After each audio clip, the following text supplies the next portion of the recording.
So we want to share something, but there's nothing weird about it, but it feels weird. We got a letter.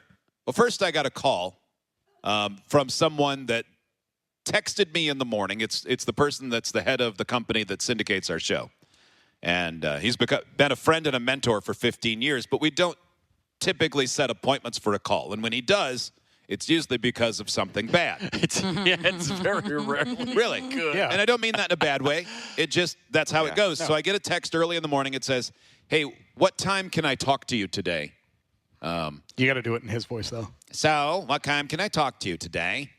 It's me, Bad News Peter. Yeah. No, it's fine. It's fine. It's fine. So I say I can either do 10:15 after the show or at 1:30 after I take care of some kids stuff. And he goes, let's do 10:15 so I can get it over with. I'm like, oh, God. Oh, boy. Yeah, that never sounds good. Then he writes nothing bad. But his level of nothing bad is like, yeah, you fell off 2 stations and you're going to lose hundreds of thousands of dollars a year as a company. Uh-huh. Like bad would be 3 people on your show have cancer. Mm-hmm. You know. That would be weird if he was the one giving us that That news. would be really shocking, talking about breaking HIPAA. Not a great bedside manner. Yeah, you're dead. Yeah, I'll die. Everybody got to die sometime. So then I made the call, and what they told me, I was weirdly anxious to come back and tell everyone else. Because Yeah. It was a grand entrance that you made. Yeah, it was weird. You left, and then you came back, and there was a crown, and you had a scepter. And there were trumpeters. And for no reason, a corn chip.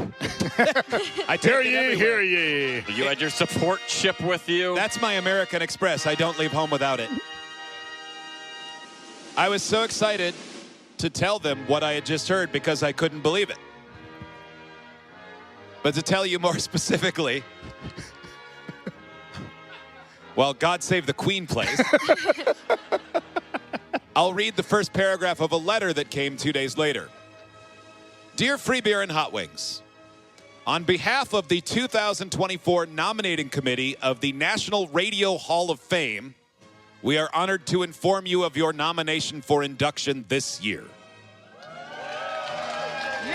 In one of the greatest upsets of all time.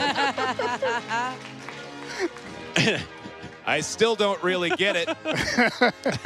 Yeah, like, is this a joke? In a bigger surprise than Billy Joel once marrying Christy Brinkley. And then deciding he had had enough. Man, this is a really weird letter. This month, the 24-member nominating That's all written there, yeah.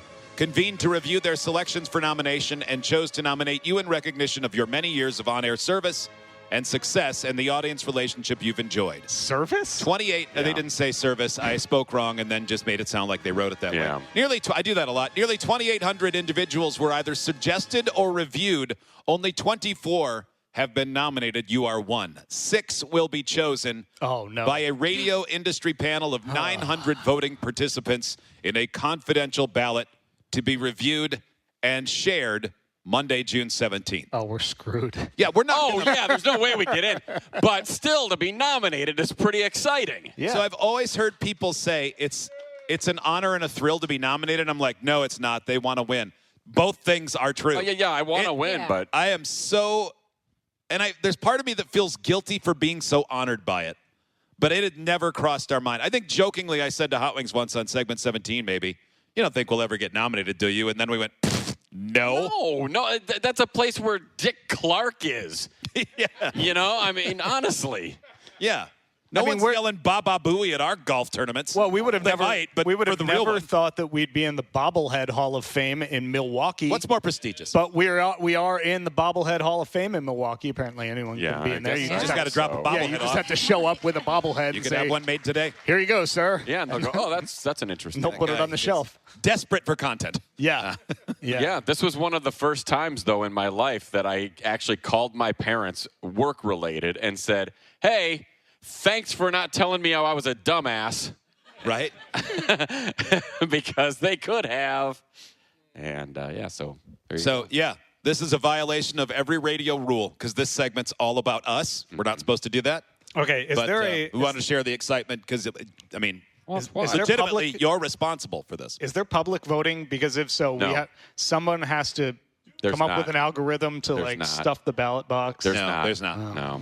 We just have to count on people within our industry who we've spent 27 years alienating. Yeah, or hopefully not burning too many bridges. Yeah, the way that it works is they send out ballots to like 900 industry people. We don't even know who those people are. Boy. So, people with suits and stuff for the I know most 2 part. voters. Okay. We have Yeah. 2 votes so Let's far. get. Well, We do do? we? Yeah. Are you sure? Yes. I can Okay. put my mouth They to brought it. work. They brought it up. Let's Just go to work and just hope to get it with like getting large numbers. Yeah. Like a shotgun pellet. Is Yeah, this like absolutely. the NFL where we would have to like campaign to get ourselves in? I have no idea, honestly. I mean, a little bit. We have to come up with a grandiose bio. yeah. Yeah, and they said along with your show photo and everything and your bio, send a clip that best represents your radio show, but it can't And your career. but it can't be longer than 60 seconds. So from the time we started 27 years ago, when it was just Free Beer and myself. I like that you in couldn't think of my name. 1997. Well, I was debating on whether or not to say Greg or Free Beer. Oh, okay. But when at the time Greg and I decided to become Free Beer and Hot Wings in 1997. At no point did we think, oh, this will be a thing we need to brag about later. No, and if somebody had said, what do you think are you going to go into the Hall of Fame? What will your names be? I would have said, well, it sure won't be Free Beer and Hot Wings. That's stupid. No.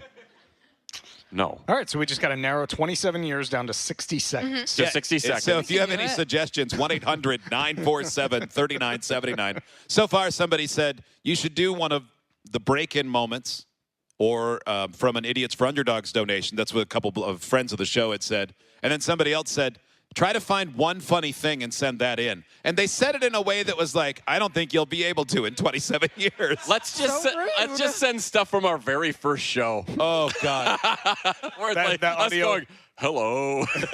It's Well, 9:47. Here we are. Why don't we should send the promo you made when the station in Omaha changed his phone number. And so I still remember that Hot phone Wings number, was too. challenged to come up with a promo that would make the audience remember the new station phone number. Jingles are memorable. And so we had one. Yeah, he just created a phone number that just went, or a jingle that just went 323-4100, 323-4100. See, we both remember the The phone number. audience didn't we? hated it and worked. loved it so much. They remembered our stupid names because they're stupid, and they remembered that phone number because it was also stupid. Sometimes This is how you get into things. Just be Sometimes- stupid. Yeah. Boy, that really sums up our career. Put that in the bio. Sometimes you just gotta be That was stupid. Pretty on the nose. I only remember that and one other phone number, and it's the number for Pizza King, which Hot Wings knows.